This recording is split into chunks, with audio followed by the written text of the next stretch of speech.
دولة لا مقام لها على أرضنا.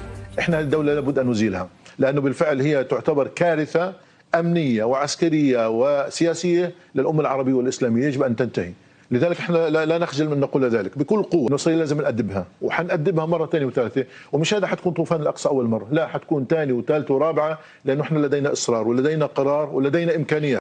يابا يابا أنا قاعد بكلمك من جوبا بسيم، افتح الواتس تبعه قول له وين، شوف كيف القتلى، شوف كيف قتلك بيدي يابا، ابنك قتل يهود، هاي دخلوا فلسطين يابا. الله أكبر، ربنا يحميك يا رب، ربنا يحميك يابا، ربنا يحميك يابا. بكلمك من جوال يهودية قتلتها وقتلت جوزها، الله أكبر، الله أكبر ولله الحمد، الله أكبر ولله الحمد. يابا افتح الواتس شوف كيف قتلت يابا، افتح بدي عليك واتس قول له وين بروح. ربنا يوفقك بالسلامة يابا عجبة بسيم يابا والله 10 قتلت 10 بيدي يابا على ايدي، اعطينا امي يما يحميك يما، طول الليل 10 بيدي يابا 10 بيدي قتلت.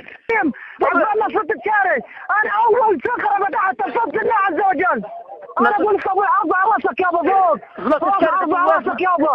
انت في نص السكري افتح جوال على الواتس، افتح شوف قتلكم قتلتم بيدي. Go and conquer the adjacent country. What do? We kill them all? No.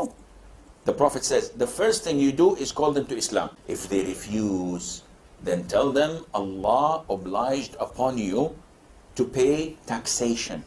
In return, when enemy comes and attack your country, you don't fight. We Muslims protect you. Subhanallah, for this little money? Yes. And you enjoy sitting in your homes and in your country and live your life normally. But the ruling is for Sharia. So you do not open nightclubs, you do not fornicate. If they refuse, then we have to fight. And if we fight you, then we capture you, you become our slaves, and we take your land, and you take because you refuse. I give you two good options in the coming 40, 50 years when the Muslims become strong, as they're supposed to be. When Muslims go and conquer the adjacent country.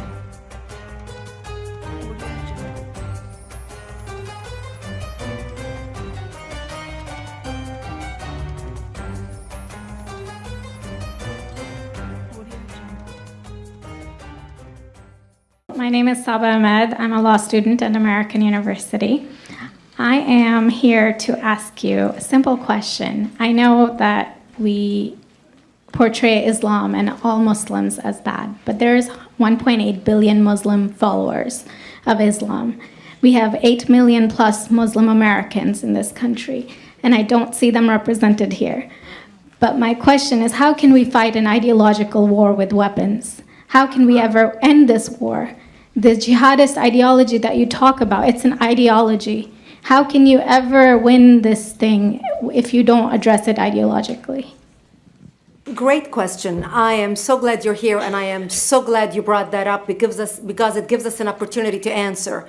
What I find so amazing is since the beginning of this panel, which we are here about Benghazi attack against our people, not one person mentioned Muslims.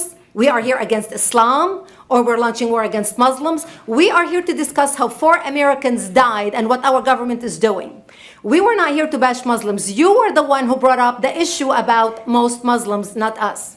And since you brought it up, allow me to elaborate with my answer. There are 1.2 billion Muslims in the world today. Of course, not all of them are radicals. The majority of them are peaceful people.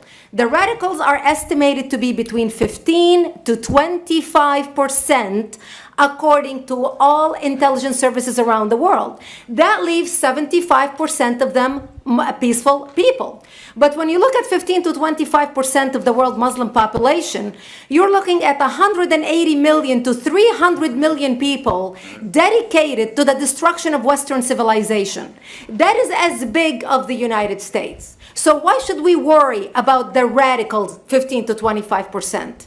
Because it is the radicals that kill. Because it is the radicals that behead and massacre. When you look throughout history, when you look at all the lessons of history, most Germans were peaceful. Yet the Nazis drove the agenda. And as a result, 60 million people died, almost 14 million in concentration camps, 6 million were Jews. The peaceful majority were irrelevant. When you look at Russia, most Russians were peaceful as well. Yet the Russians were able to kill 20 million people. The peaceful majority were irrelevant. When you look at China, for example, most Chinese were peaceful as well. Yet the Chinese were able to kill 70 million people. The peaceful majority were irrelevant. When you look at Japan prior to World War II, most Japanese were peaceful as well. Yet Japan was able to butcher its way across Southeast Asia, killing 12 million people, mostly killed with bayonets and shovels. The peaceful majority were irrelevant. On September 11th in the United States, we had 2.3 million Arab Muslims living in the United States. It took 19 hijackers, 19 radicals to bring America down to its knees, destroy the World Trade Center, attack the Pentagon, and kill almost 3,000 Americans that day. The peaceful majority were irrelevant. So for all our powers of reasons and us talking about moderate and peaceful Muslims, I'm glad you're here. But where are the others speaking out? And since you are the only Muslim representative,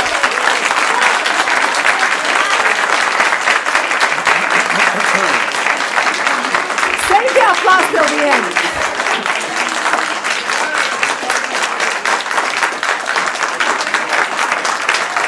Thank you. Thank you. And since you're the only Muslim representative in here, you took the limelight instead of speaking about why our government, and I assume, are you an American?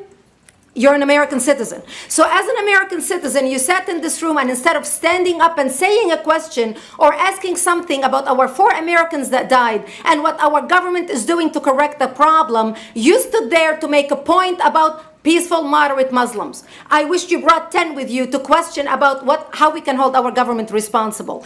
It is time we take political correctness and throw it in the garbage where it belongs and start calling it fair.